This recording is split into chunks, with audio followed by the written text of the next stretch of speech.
하나님께 구하고 간구하는 일이 응답되는 줄 믿습니다. 믿음으로 구하고 간구하는 일이 응답되는 줄 믿습니다. 이 믿음이 흔들리지 않게 하여 주시고 굳건한 믿음의 반석 위에 서 있는 우리 되게 하여 주시옵소서. 세상 사람들 뭐라 해도 상관없습니다.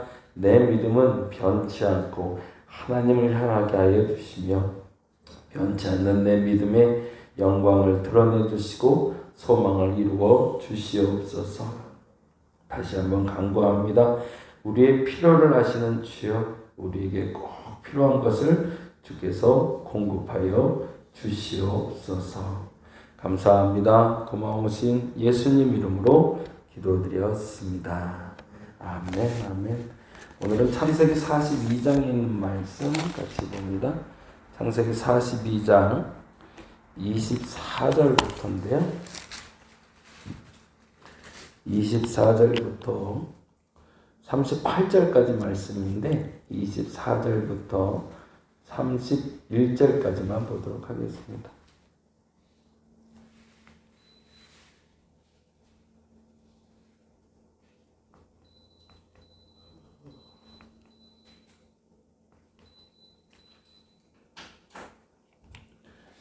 창세기 42장 24절에서 31절까지만 같이 읽겠습니다. 요셉이 그들을 떠나가서 울며 다시 돌아와서 그들과 말하다가 그들 중에서 시므온을 끌어내어 그들의 눈앞에서 결박하고 명하여 곡물을 그 그릇에 채우게 하고 각 사람의 돈은 그의 자루에 도로 넣게 하고 또 길 양식을 그들에게 주게 하니 그대로 행하였더라. 그들의 곡식을 나귀에 싣고 그것을 떠났더니 한 사람이 여간에서 나귀에게 먹이를 주려고 자루를 풀고 본즉 그 돈이 자루 아귀에 있는지라. 그가 그 형제에게 말하되 내 돈을 도로 넣었도다. 보라 자루 속에 있도다. 이에 그들이 혼이 나서 떨며 서로 돌아보며 말하되 하나님이 어찌하여 이런 일을 우리에게 행하셨는가 하고 그들이 가나안 땅에 돌아와 그들의 아버지 야곱에게 이르러 그들이 당한 일을 자세히 알리어 아뢰되 그 땅의 주인인 그 사람이 엄하게 우리에게 말씀하고 우리를 그 땅에 대한 정탐꾼으로 여기기로 우리가 그에게 이르되 우리는 확실한 자들이요 정탐꾼이 아니니이다. 아멘. 여기까지 볼게요. 요셉의 형들이 요셉을 만나고 돌아가는 장면에 대해서 기록하고 있는 본문을 오늘 볼 거고요. 잠시만요. 어저께 음향을 조금 만졌는데 뭐가 또 문제가 있네요. 그래서 다시 한번 좀 체크를 해야 될 것 같아요. 요건 제가 조금 이따 정리 한번 좀 해보도록 하겠습니다. 창세기 42장 24절에서 38절까지 본문 중에 오늘 보면은 형들이 요셉을 만나고 돌아가는 장면 속에 나타나는 일인데 그 일 중에 이런 일이 기록되고 있어요. 같이 한번 보니까 27절, 28절인데요. 같이 한번 읽어볼게요. 27절, 28절 같이 읽겠습니다. 한 사람이 여관에서 나귀에게 먹이를 주려고 자루를 풀고 본즉 그 돈이 자루 아귀에 있는지라 그가 그 형제에게 말하되 내 돈을 도로 넣었도다. 보라 자루 속에 있도다. 이에 그들이 혼이 나서 떨며 서로 돌아보며 말하되 하나님이 어찌하여 이런 일을 우리에게 행하셨는가 하고 거기다 줄쳐놓을게요. 하나님이 어찌하여 이런 일을 우리에게 행하셨는가. 우리가 생각하지 않은 일을 경험하게 됐을 때 우리는 이렇게 반응하게 되죠. 하나님 왜 이러셨을까? 도대체 왜 이러는 걸까? 근데 거기에 우리는 두 가지의 반응을 같이 하게 되는 거예요. 첫째는 아까 여기 적혀 있는 대로 이에 그들이 혼이 나서 떨며 말 그대로 혼이 떠나가다라는 뜻이거든요. 벌벌벌 떨고 있는 거죠. 첫 번째 우리가 알지 못하는 일을 경험하게 될 때 두려움에 사로잡히게 되죠. 그 두려움이 왜 오는지는 내가 지금 당하고 있는 일에 대해서 내가 전혀 알지 못하기 때문에 오는 거죠. 근데 이러고 나서 사람들에게 즉각적인 반응이 나오는 게 앞서 읽은 그 본문이에요. 하나님이 어찌하여 우리에게 이런 일을 행하시는가? 원망이죠.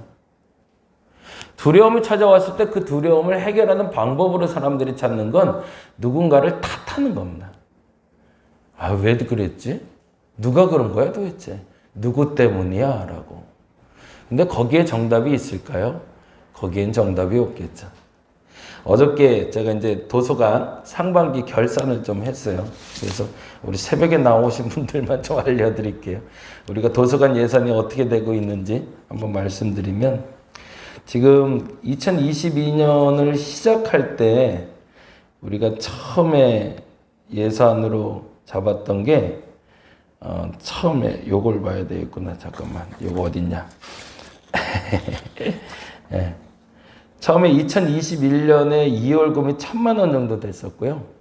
그리고 결산 이자가 182원이었고, 그리고 이제 꾸준히 이제 후원금하고, 그리고 지원금하고, 그리고 우리가 이제 공간 렌탈하고 차값 하는 걸로 해서 이제 돈이 수입이 들어왔어요.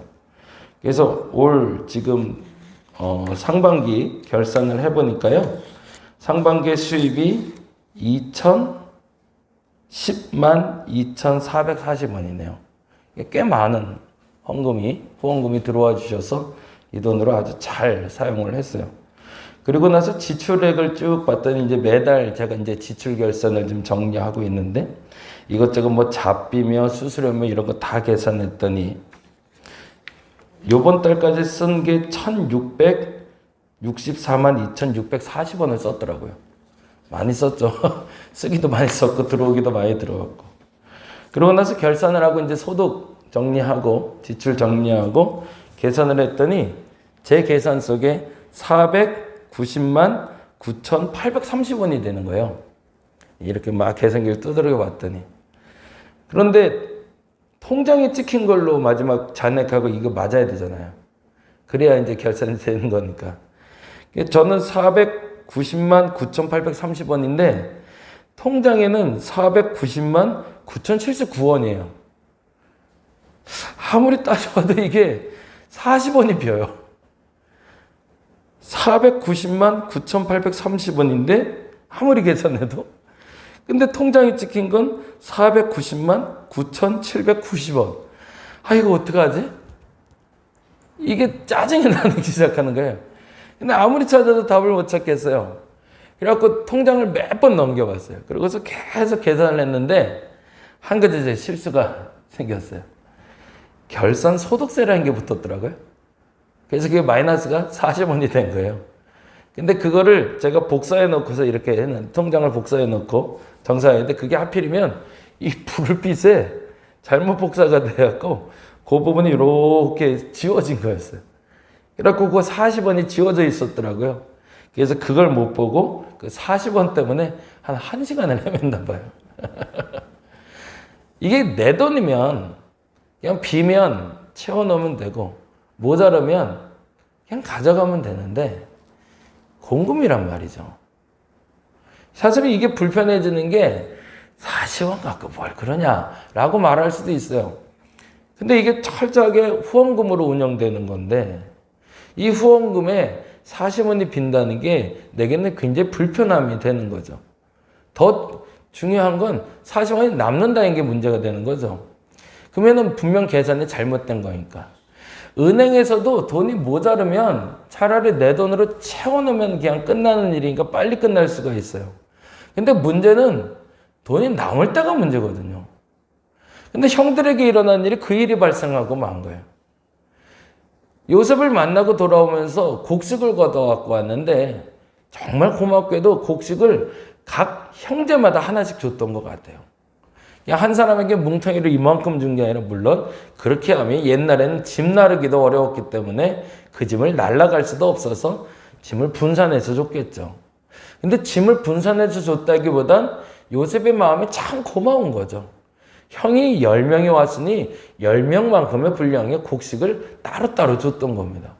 그래서 형들이 이 고마운 마음에 그 곡식 값들을 각자 조금씩 지출을 했던 것 같아요. 그래서 이만큼이 우리가 곡식값으로 지불할 테니 좀 받아주시고 우리가 그 곡식 가져가겠다고. 근데 문제는 그 곡식을 담아주는 자루를 가지고 오면서 그들이 확인하지 못했던 거죠.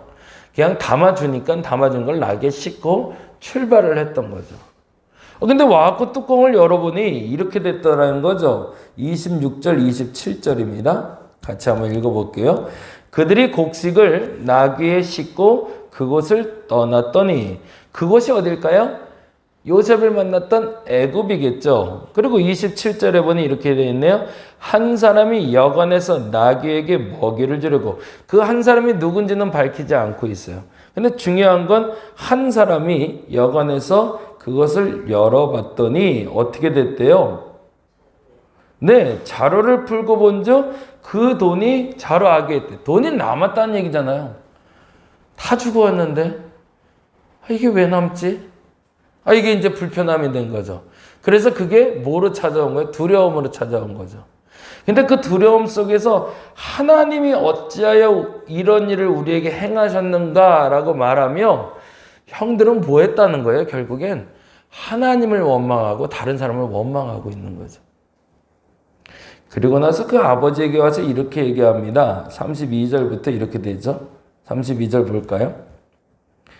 우리는 한 아버지의 아들 12형제로서 하나는 없어지고 막내는 오늘 우리 아버지와 함께 가나안에 있나이다 하였더니 그 땅의 주인인 그 사람이 우리에게 이르되 내가 이같이 너희가 확실한 자들임을 알리니 너희 형제 중에 하나를 내게 두고 양식을 가지고 가서 내 집안의 굶주림을 구하고 거기 확실한 자들의 동가름을 좀 해놓고요.